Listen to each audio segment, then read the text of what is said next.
We're going to talk about two concepts, arc length and sector area. And both of these are made simpler with by adopting radians as our preferred angle measure, our preferred way of measuring angles. Now, you can calculate these things with degrees, but you'll see that the math works out to be a little bit easier, a little less complicated.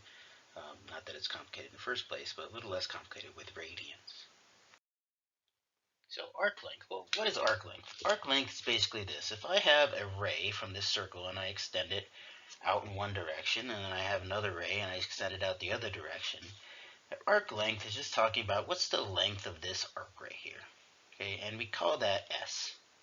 Now, when we introduce radians, what we said is, okay, this interior angle here is theta, and 1 radian, if this here is r, and it turns out that like maybe right to there is also r, then we would say that that angle, that arc length right there is also r. That's r, that's r, that's r. Okay, this point, and that point.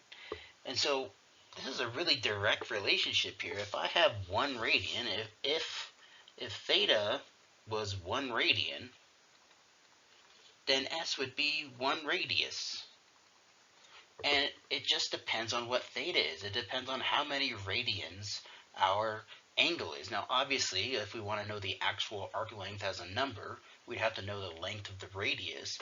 And so from that, we get this equation that S is equal to R times theta.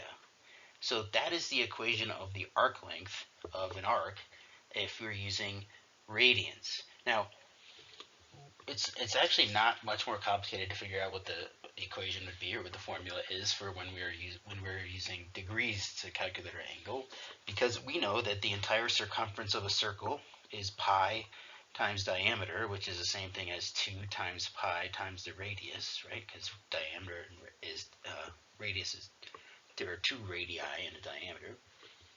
And so if I have 360 degrees, and that's the whole circumference.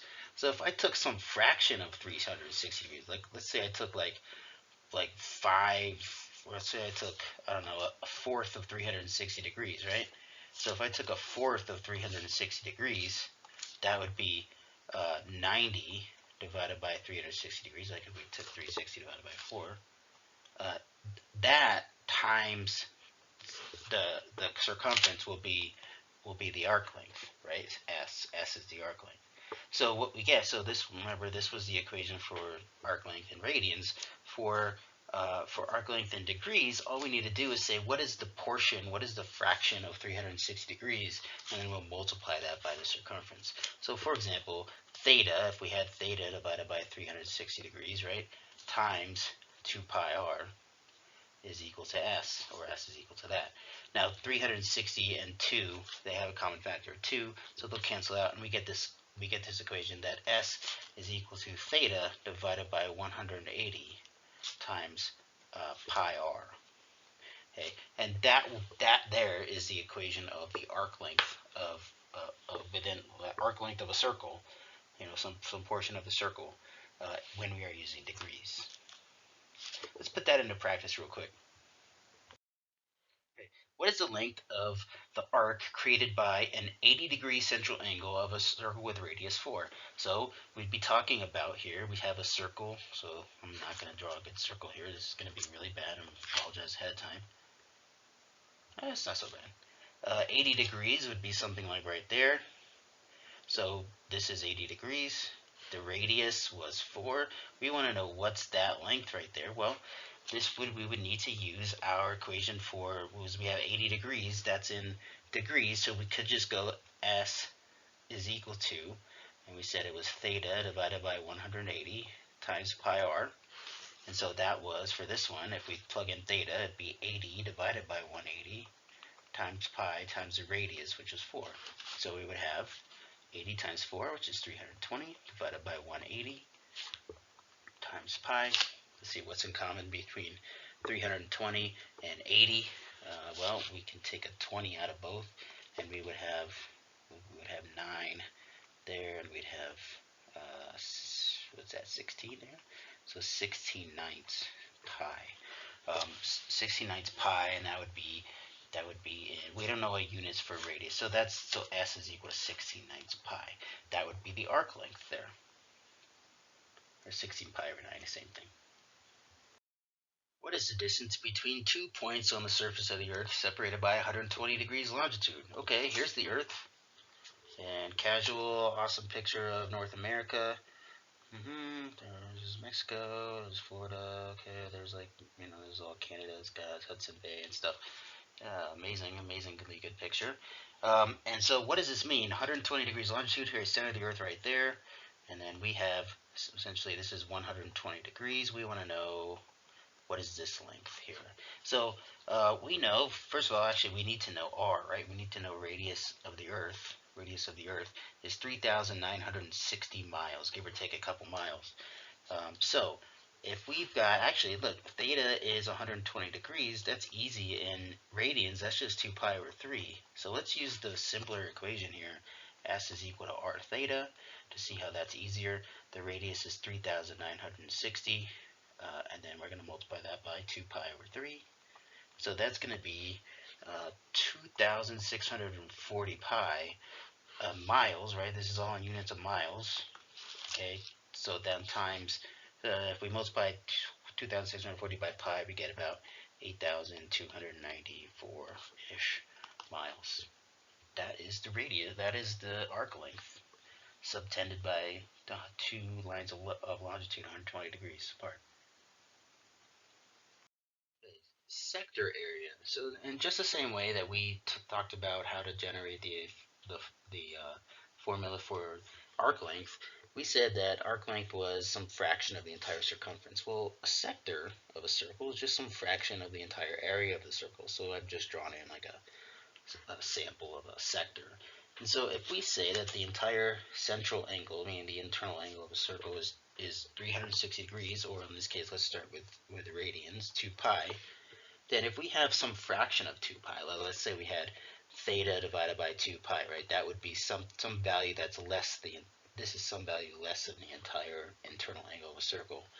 That's going to be, that is, if we multiply that by, so if 2 pi is equal to pi r squared, we can simplify this and say pi over 2 pi, sorry, theta divided by 2 pi times pi r squared, that's going to equal a, the sector area of the circle.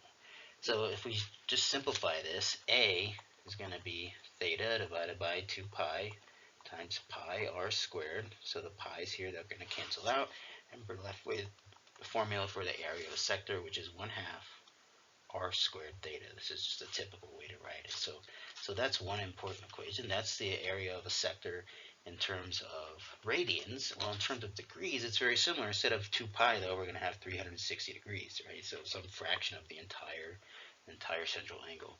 So we'd say area is equal theta divided by 360 times pi r squared. And that's it. There's nothing that simplifies there. So this is the equation of a sector, of the area of a sector of a circle if we're using degrees, and this is it for radians. Okay, application of sector area then. So Costco cuts pizza into sixths and sells it by the slice. If the diameter of a Costco pizza is 18 inches, what is the surface area of the slice? Okay, so we've got a Costco pizza, right? And we cut it into 6. If we cut a Costco pizza into 6, basically what that means is we would have a bunch of 60-degree angles, right? We'd have that one. Sorry, I didn't draw them all there. So we'd have these ones. We'd have this one, this one, this one, this one, this one, and this one, 6. Now 60-degree angles, those are, if we look at the first 180 degrees, those are just thirds. So this means that this angle, if we're talking about this sector area here, that theta is just going to be pi over 3, right? So if we want to know what the area of a slice of Costco pizza is, we say the area is equal to pi over 3, so it's 1/2, sorry, times r squared theta, so we're going to have 1/2 times the radius, which we said was, so the diameter is 18 inches, which means the radius is 9, so 9 squared times pi over 3, and that's going to give me 1/2 times 81 times pi over 3, so that is, we'll have 81 pi divided by 6, which is the same thing as 27 pi divided by 2, which is approximately, I think, 42.4 inches squared. So 40, that's a lot of pizza. 42.4 inches squared. If you've ever had a slice of Costco pizza, you know it's quite a meal. Okay, here's another problem. Two sprinklers water a lawn by shooting water out to a distance of 20 feet along a 150-degree spray angle. Assuming they don't overlap, they don't miss the lawn, and the lawn is 1,500 feet squared. What percent of the lawn do they cover? So we don't know the shape of the lawn, so let's assume it's just some weird shape, right? And we've got one sprinkler here, and it shoots out 20 feet at a 150-degree spray angle, and it doesn't miss. So I screwed that up right there, but it doesn't miss. So that means that's 150 degrees. And we have another one, similar situation here, where it sprays out. That's 150 degrees, and these angles are 20. These radii are 20 feet.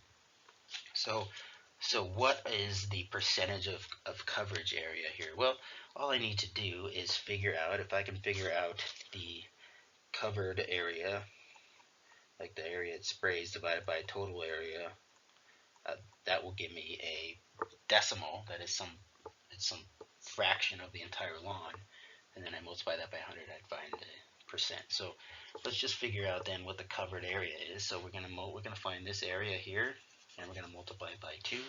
So 150 degrees. 150 degrees is the same thing as 5 pi over 6. Okay, so we're gonna say A is equal to 1/2.